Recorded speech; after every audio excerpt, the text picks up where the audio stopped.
How is it going, YouTube? This is Jonathan Schrantz, and today I thought I'd record a very special YouTube exclusive of one of my favorite games of all time. So people have been asking me, what's my favorite game? Well, here it is, Botvinnik versus Capablanca from the 1938 AVRO tournament. This was from round 11.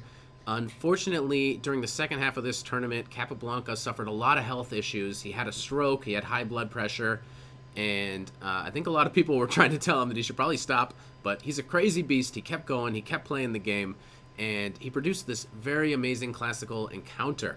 So with that in mind, I do want to throw the board up on the screen, and the reason I like this game so much is it's such a simple strategic plan by White, and it's capped off with one of the best tactics of all time. So let's jump into it. All right, so Botvinnik plays the white side of a Nimzo. Capablanca takes him up on the challenge, plays the move d5, not necessarily the most popular, but certainly a good move. Put a pawn in the center. And after a3, we see White will take these doubled pawns to get the bishop. Not really such a big deal, because it's going to be easy to trade off the c-pawn. So White is going to be looking to have a good position here. c5. And I do want to emphasize the pawn structure in this game. Pay attention to the pawn structure and the plans, especially when the structure gets closed. We're going to see kind of the plans for both sides, and White really played well and then had to do an amazing thing to finish off the game. Let's check it out. All right, takes back with a pawn. And the main idea in this position is White is going to be playing f3, e4, breaking through in the center. The pieces are going to support it by going bishop to d3, and the knight actually will not go to f3. He's going to go to e2 to g3 to help facilitate the e4 advance. White's going to castle, rooks can go to the middle. The pieces are going to support this advance, and eventually White's going to break through with e4 in the future. So after bishop to d3, Black castles, knight e2, all a part of the plan.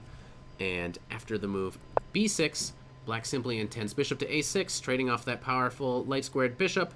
White castles, bishop to a6, and you don't have to trade. You can play f3 directly right here, right away, but he did trade. And pay attention to that knight on a6. It is going to go on a journey in this game. We're going to see a little tale here.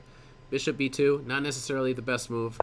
And a couple of these moves, not necessarily the best moves in the position, but let's get to the main point. After queen to d3, c4, now the game has really begun. Here's kind of the starting point for the strategic ideas for both sides. Now, after we move our queen, Black's main plan is got to play something like a6, b5, but that's not what he does in the game. White, on the other hand, is going to be putting pieces. He's going to put a knight on g3, one of the rooks on the e-file, f3, e4, breakthrough in the center.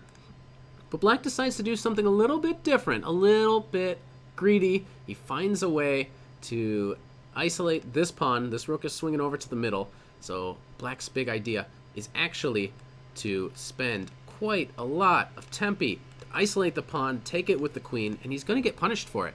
This is not going to work out for him. It's just a little bit too greedy, and White does crash through in the center.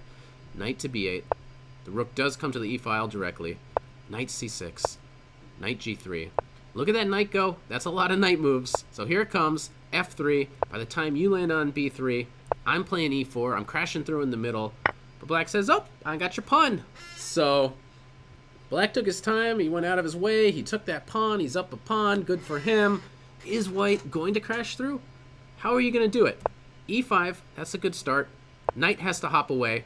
Now f4, f5, f6. White should just keep charging.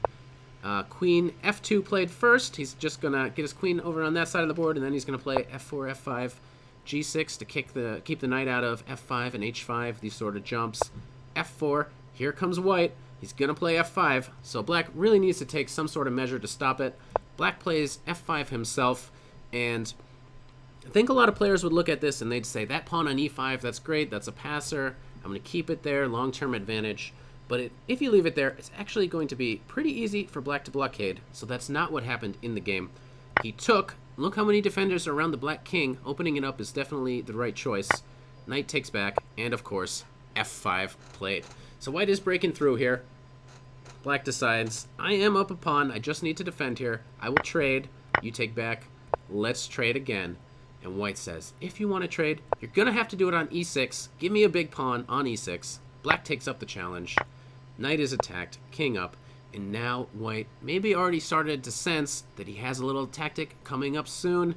Queen to f4, fantastic move, threatening to come into c7. Black queen goes back, he's going to defend, he's going to consolidate.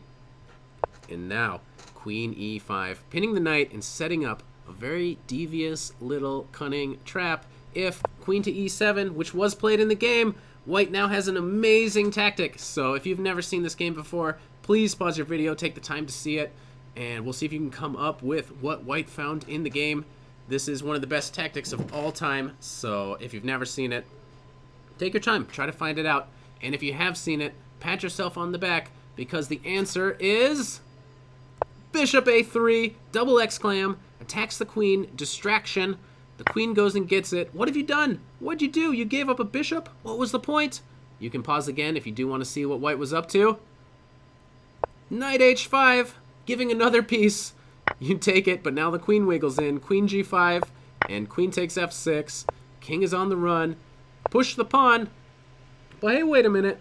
Look at the white king. Maybe there's some checks. Maybe you messed this up. Maybe a perpetual. No. White's a world-class professional. He's got it all figured out. Calculates the checks. There is no perpetual. No big deal. One last check, and gives it up. So I hope you guys did enjoy this game. It's my favorite, and I think up there, it's got to be up there on the list for a lot of people. But yeah, just to emphasize, I did really like how it's just a slow, simple, strategic plan, and then bishop a3 out of nowhere, and white caps off. Just a beautiful game in my mind. So if you did like it, and you like these classical games that I might be going over some more of, please let me know in the comment sections below. I have been reading them. I'm trying to make daily content, so I am listening to you guys. Anything you guys want to see on the channel, I'm open to it. I'm listening. So let me know, and I will see you guys for another classical game on another day.